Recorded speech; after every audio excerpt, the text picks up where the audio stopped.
Hey, salut tout le monde, c'est Matt. Cette semaine, on se retrouve pour parler high-tech et plus précisément d'un booster de batterie pour moto et voiture qui fait également office de powerbank, donc de chargeur pour smartphone. C'est le modèle RAV-Power en 14 000 mAh. Pour ceux qui ne connaîtraient pas la marque RAV-Power, il faut savoir donc que c'est une marque chinoise qui est spécialisée en fait dans tout ce qui est batterie et tout ce qui est énergie, dans la recharge, donc que ce soit sur la voiture ou sur secteur. Et quand ils m'ont contacté pour me proposer de tester directement ce booster de batterie, je me suis dit que c'était intéressant parce que j'avais jamais testé ce genre de produit et ça pouvait donc être pertinent de vous faire un retour d'expérience sur ce type d'appareil afin de voir si ça peut être aussi utile pour nous en tant que motards. Cela fait maintenant 3 mois que je m'en sers, je m'en suis majoritairement servi en tant que chargeur de smartphone, donc en powerbank, et j'ai également pu démarrer en fait ma batterie de moto à peu près 2 fois. Donc ce que j'ai fait en fait, c'est que comme j'ai maintenant une batterie lithium dans ma moto, j'ai utilisé mon ancienne batterie que j'avais laissée un petit peu à l'abandon se décharger progressivement pour ensuite essayer de la rebrancher à la moto, constater qu'elle ne démarrait pas et ensuite donc forcer le démarrage grâce au booster de batterie. Sur ce, je ne vous en dis pas plus sur les résultats et je vous propose qu'on voit un petit peu plus en détail la présentation de cet appareil mais également les performances pour pouvoir redémarrer une batterie un petit peu vidée. Allez, c'est parti! Lorsque l'on déballe pour la première fois ce booster de batterie 14 000 mAh, on découvre qu'on a absolument tout de fourni avec. Donc concrètement, il n'y a rien de spécial à racheter en plus. En effet, donc vous allez retrouver dans une housse bien protégée le booster, l'Ecos à venir brancher directement donc sur votre batterie de moto ou de votre voiture, 2 câbles USB vers micro USB, donc un pour pouvoir recharger l'appareil et un autre pour pouvoir charger un smartphone en micro USB. Si vous avez un smartphone par contre en USB-C, il faudra soit acheter un adaptateur, soit utiliser un autre câble. Moi, c'est ce que j'ai dû faire personnellement. Ensuite, on retrouve le chargeur secteur, donc qui utilise du 2,1 A, donc c'est un chargeur assez classique. Il peut donc aussi vous servir à charger votre smartphone ou charger le booster de batterie en fonction de votre usage. Et enfin, on va retrouver la notice. Donc là-dessus, pas de prise de tête, il y a absolument tout ce qu'il faut à part le câble USB-C si vous avez un smartphone récent. Au niveau du boîtier en lui-même, là aussi la finition est vraiment très bonne, on est sur un toucher gomme sur à peu près tout l'appareil. On a une petite zone quand même laquée. Bon, le toucher gomme, ça prend un peu les griffes quand même, j'ai quelques zones quand même qui se sont un petit peu griffées là, avec l'usage. Mais rien de bien méchant, ça respire vraiment la solidité, donc on n'a pas de souci à se faire niveau robustesse. Si on fait maintenant un petit peu le tour du propriétaire donc de ce boîtier, donc on va retrouver sur la première tranche le bouton Power qui va permettre donc de démarrer le boîtier en mode Powerbank. 2 chargeurs USB eSmart, donc en fait le principe c'est que vous allez pouvoir charger vos appareils et il va couper la charge quand il sent qu'il est à 100%, donc ça c'est assez classique. Et enfin le troisième port USB il est QC 3.0, ce qui veut dire Quick Charge 3.0 et concrètement ça vous permet en fait de charger votre smartphone très vite s'il est compatible. Donc je pense par exemple à mon smartphone Samsung, il est compatible Quick Charge et ça lui permet comme ça de récupérer un peu plus de 40% de batterie en moins de 30 minutes, c'est quand même bien sympa. Dernier port à signaler, c'est le port Input qui vous permet comme ça en micro USB de recharger donc ce booster de batterie. Si on change de tranche, on va retrouver donc sur l'avant un éclairage LED qui vous permet comme ça d'avoir une fonction lampe torche en maintenant le bouton Power. Je vous montrerai un petit peu ce que ça donne après en termes d'éclairage. On va retrouver ensuite la zone Engine Start qui vous permet comme ça de brancher les câbles qui vous permettront de se connecter à vos causes de batterie.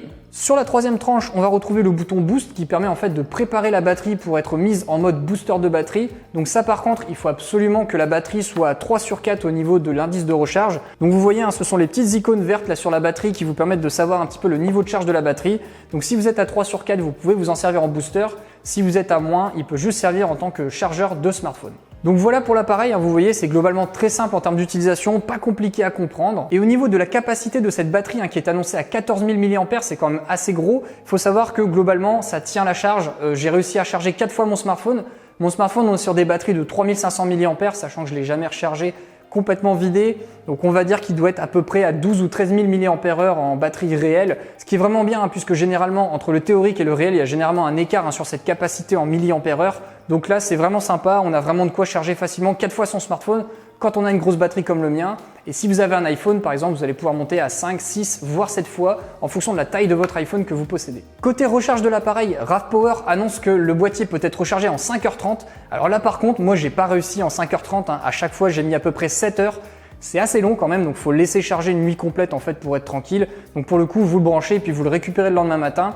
5h30 à mon avis, c'est quand le boîtier n'est pas complètement vidé. Moi, à chaque fois, quand j'ai fait mes tests de charge, je l'avais complètement vidé, vraiment jusqu'à 0%. Et là, pour le coup, je l'ai trouvé assez long quand même au niveau du chargement. Bien entendu, c'est assez normal, on est quand même sur une batterie qui est assez énorme, donc il faut quand même un peu de temps pour pouvoir la recharger, surtout qu'on est sur des chargeurs 2,1 A, donc il y a un moment, il y a une limite physique, on n'a pas trop de solutions. Mais voilà, pour moi, c'est un petit peu le point qui est dommage sur cet appareil, c'est le temps de charge que j'ai trouvé un petit peu long par rapport à ce qui est annoncé par le constructeur. Au niveau de la lampe torche, là aussi ça fait très bien le boulot, il y a largement ce qu'il faut en termes d'éclairage pour pouvoir éclairer sa moto quand on a besoin de bricoler dans le noir complet parce qu'on n'a pas pris ce qu'il fallait avec soi. On a donc le mode allumé permanent qui permet vraiment là de bricoler. On a le mode warning qui a une intensité en fait qui vient clignoter un petit peu différemment pour signaler qu'on est sur la route. Ça peut être pas mal si vous êtes sur le côté ou le bord de la route et que c'est absolument le noir total. Et enfin on a le mode SOS où là pour le coup j'ai pas trop trouvé l'intérêt à part peut-être faire des éclairages vers le ciel si on est coincé sur une île déserte. Mais bon, là pour le coup, ça m'a un peu moins parlé. Mais voilà, au moins vous savez qu'il y a cette fonction-là au cas où si c'est nécessaire. Passons maintenant à la fonction essentielle, à savoir le mode booster de moteur, puisque là on est sur un modèle qui est capable d'envoyer un courant en crête de 1000 A, ce qui lui permet concrètement de démarrer tous les types de moteurs essence et les moteurs diesel jusqu'à du 7 litres.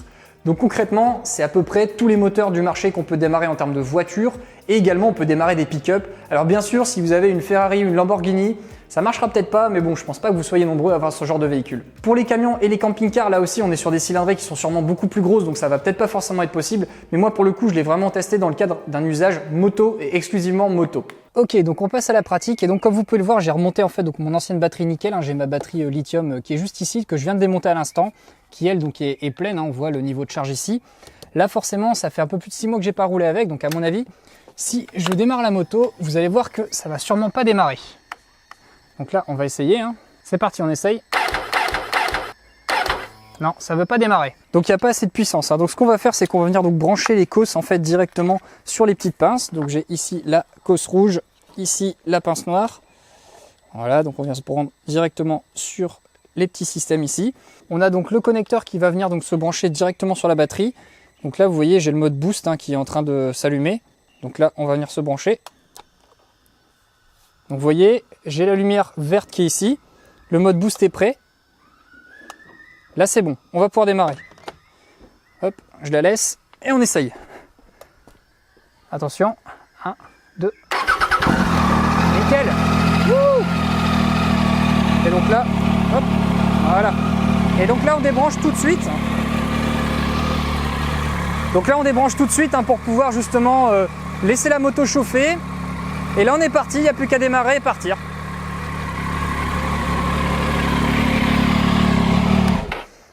Vous voyez, super simple, super efficace, c'est vraiment rapide, ça marche bien. Et une fois qu'on a terminé, il n'y a plus qu'à débrancher le système de l'appareil, refermer et on est bon.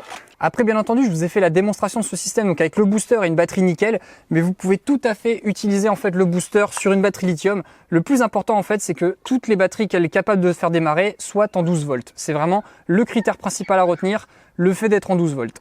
Donc vous voyez, là même avec ma batterie nickel qui n'avait pas servi depuis 6 mois, la moto elle a démarré sans difficulté, donc c'est vraiment hyper efficace. Je ne l'ai pas testé sur mon pick-up pour voir le niveau d'intensité parce que mon pick-up est globalement tout neuf, donc il n'y a pas trop de soucis de batterie, mais c'est clairement le type d'appareil que j'ai vraiment envie d'emporter avec moi quand je pars en road trip moto ou en road trip voiture parce que c'est pas très gros. Alors ça fait un petit peu de poids quand même, on est sur du 995 grammes tout compris avec la housse ainsi que tous les accessoires. Donc en moto, un petit kilo ça peut se ressentir, surtout quand vous faites du tout-terrain. Mais dans le cadre d'un usage route, clairement on se prend pas trop la tête, on n'est pas à 1 kilo près, ça vaut le coup de le prendre. Et en voiture, j'en parle encore moins, il faut vraiment pas se prendre la tête, c'est vraiment le truc à prendre forcément avec soi. Et au niveau de la place que ça va vous prendre dans vos valises de moto, là aussi il faut savoir que c'est pas hyper compact non plus. Ça reste compact pour ce que ça offre en termes de service.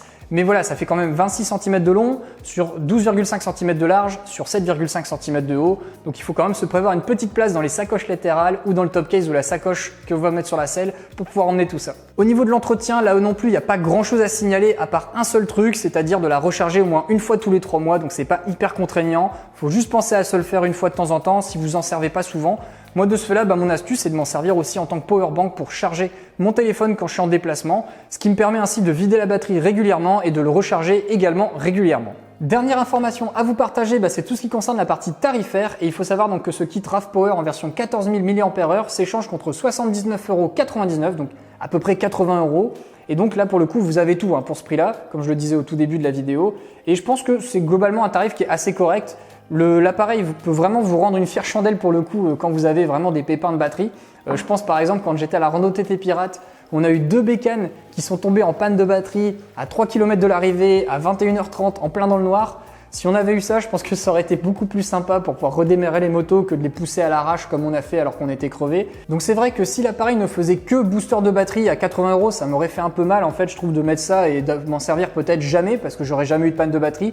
Là, le fait qu'on puisse s'en servir aussi pour recharger son smartphone et même jusqu'à 3 appareils en simultané, ça permet comme ça de s'en servir dans d'autres cas d'utilisation. Et pour le coup, je trouve que ces 80 € demandés dans ces cas-là sont vraiment très corrects, surtout en regard du package qui est fourni directement dans l'appareil. Bon voilà, c'est tout ce que j'avais à vous partager sur ce booster de batterie. C'est un test assez court pour le coup parce qu'il n'y a pas 50 trucs à vous expliquer sur un booster de batterie, ça reste quand même globalement assez simple, assez basique.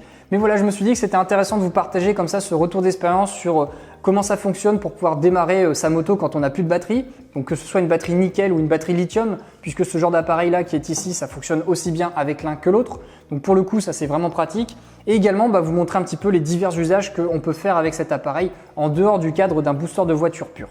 J'espère en tout cas que ce retour d'expérience et cette découverte vous a plu. Comme d'habitude, si vous êtes intéressé par l'appareil, je vous ai mis le lien en descriptif de cette vidéo. Je touche pas de commission, rien du tout, c'est juste que comme je l'ai reçu en échantillon, c'est normal que je vous mette le lien pour que vous puissiez l'acheter si vous intéresse, parce que sinon je vais forcément avoir des gens en commentaire qui vont me poser la question. Là au moins on gagne du temps. Et comme d'habitude, si vous avez des questions, n'hésitez pas à la poser en commentaire sous cette vidéo, j'y répondrai avec plaisir. Mettez-moi un petit pouce vers le haut si la vidéo vous a plu. Et bien entendu, si vous êtes sur ma chaîne pour la première fois, bienvenue et n'hésitez pas à vous abonner grâce au bouton que je vous mets juste ici. Merci à tous d'avoir regardé et on se retrouve la semaine prochaine. Salut!